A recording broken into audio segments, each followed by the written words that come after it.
আমি আপনাদেরকে বলতে চাই যে অনেকে আছেন প্রবাসে আসার পর একটা সময়ে পরিবারের লোকদের প্রতি বিরক্ত হয়। অবশ্য বিরক্ত হওয়ার যথেষ্ট কারণ আছে, কারণ দেশে থাকা আত্মীয় স্বজনের বেশিরভাগই প্রবাসীদেরকে শুধু টাকার মেশিন হিসাবে ট্রিট করেন, জাস্ট টাকার মেশিন।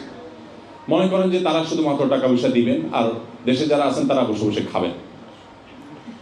আপনারা জানেন যে আমার একটা অর্গানাইজেশন আছে আসুন্নাহ ফাউন্ডেশন। আসুন্নাহ ফাউন্ডেশন থেকে আমরা একটা পলিসি মেনে চলি, সেটা হলো আমরা কোনো অভাবী, কোনো দুস্থ, কোনো গরিব মানুষকে সচরাচর বিশেষ কোনো কেস না থাকলে, যেমন এখন বন্যা যারা ক্ষতিগ্রস্ত হয়েছেন কৃষক, তাদেরকে আমরা মোবাইল ব্যাংকিংয়ের মাধ্যমে 30 কোটি টাকা পাঠাচ্ছি। ইতিমধ্যে বেশিরভাগ টাকা পাঠানো হয়ে গেছে আলহামদুলিল্লাহ, বাকি টাকা অন প্রসেস আছে, চলছে, যাচ্ছে তাদের কাছে। এখানে কৃষকদের বীজ কেনার জন্য, অন্যান্য কাজের জন্য তাদেরকে আমরা নগদ অর্থ সহায়তা করছি। এর বাইরে আমাদের কাছে কোনো গরিব এসে যদি বলে ভাই আমাকে একটু সাহায্য করেন, কিভাবে সাহায্য করব? আপনার ফাউন্ডেশন থেকে আমাকে 20,000 টাকা দেন, আমি একটা ব্যবসা করব। আমরা বলি না, টাকা দিয়ে ব্যবসা হয় না, ব্যবসার জন্য আইডিয়া দরকার হয়, পরিশ্রম দরকার হয়। সো তাকে আমরা অফার করি যে আমাদের আসুন্নাহ স্কিল ডেভেলপমেন্ট ইনস্টিটিউট আছে, আপনি সেখানে ভর্তি হন। সেখানে আপনি যে পর্যায়ের হন, মহিলাদের জন্য আলাদা, মেয়েদের জন্য স্মার্ট টেইলারিং এবং ব্লক পার্টিকের ট্রেনিংয়ের আমাদের সেকশন আছে, সেখানে মেয়েরা ট্রেনিং নিচ্ছে। ট্রেনিংয়ের পর তাদের পিছনে এক একজন বোনদের পেছনে, এক একজন মহিলার পেছনে আমরা 1 লক্ষ টাকা প্রায় খরচ করি। ট্রেনিংয়ের পর তাদেরকে 100% থাকা খাওয়া ফ্রি করি। একটা নামমাত্র টোকেন মানি নেওয়া হয় শুধু তার সিরিয়াসনেসের জন্য, আর সম্পূর্ণ টাকা ফ্রি তাকে দিয়ে ট্রেনিং করানোর পর তাকে বাসায় কাজ করবার উপযোগিতা তৈরি করবার জন্য যা যা লাগে, মেশিন থেকে নিয়ে, সুতা থেকে নিয়ে, কেচি থেকে নিয়ে সব কিছু কিনে আমরা তাকে দিয়ে দিই। এবং তৈরি করার পর তিনি বাসায় গিয়ে প্রোডাক্ট তৈরি করার পর ওই প্রোডাক্টগুলো আমি আমার ফেস ভ্যালু দিয়ে সেল করে দেওয়ার চেষ্টা করি। আমাদের বিভিন্ন প্রোগ্রামে, বিভিন্ন ইভেন্টে আমরা তাদের স্টল করে দিই, তারা তাদের মালগুলো বিক্রি করে তারা টাকা নিয়ে যান। এভাবে আমাদের বোনদেরকে আমরা স্বাবলম্বী করার চেষ্টা করি। পুরুষ কেউ যদি অভাবী আসে, আমরা বলি তুমি যদি অশিক্ষিত হও, স্বল্প শিক্ষিত হও, তুমি আমাদের ড্রাইভিং স্কুলে ভর্তি হয়ে যাও। তোমার যদি আগ্রহ থাকে সেক্ষেত্রে আমার সে প্রশিক্ষণ আছে, সেখানে ভর্তি হয়ে যাও। তুমি যদি এইচএসসি কমপ্লিট করে থাকো তাহলে আমাদের কম্পিউটার বিভিন্ন কোর্স আছে, স্মল বিজনেস ম্যানেজমেন্ট কোর্স আছে, অফিস ম্যানেজমেন্ট কোর্স আছে, অ্যাকাউন্টিংয়ের উপরে কোর্স আছে, সেগুলো করো। তুমি যদি গ্রাজুয়েশন করা থাকো তাহলে সেক্ষেত্রে আমাদের ওয়েব ডেভেলপমেন্ট কোর্স আছে, সেগুলো করো। ট্রেনিংয়ের পর 100% এই মানুষগুলোকে আমরা চাকরি দেওয়ার চেষ্টা করি। আমার এই এক্সপিরিয়েন্স আপনাদের সাথে শেয়ারের জন্য করছি। আপনারা প্রবাসী হিসাবে আমি জানি আপনাদের দিকে দেশে শত শত মানুষ তাকিয়ে আছে, পুরো গ্রামের মানুষ তাকিয়ে আছে, শুধু আত্মীয় স্বজন না। কেউ ডিমান্ড করছে একটা মোবাইল, কেউ ডিমান্ড করছে যে আপনি তাকে একটা বাইক কিনে দিবেন, কেউ হয়তো ডিমান্ড করছে তাকে আপনি কিছু ক্যাশ টাকা দিবেন।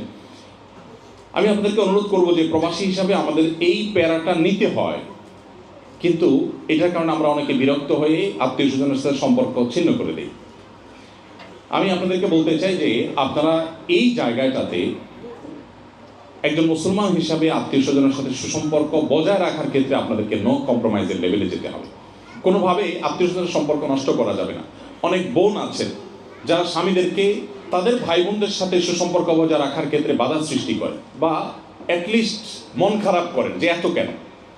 আবার পুরুষদের অনেকে আছেন যে নিজের বাপ ভাই তাদেরকে নিয়ে যত টেনশন করেন, চিন্তা করেন, শ্বশুরবাড়ির যারা আছেন, স্ত্রীর দিককার যারা আছেন তাদের দিকে ততটুকু খেয়াল করেন। এখানে ব্যালেন্স করতে হবে।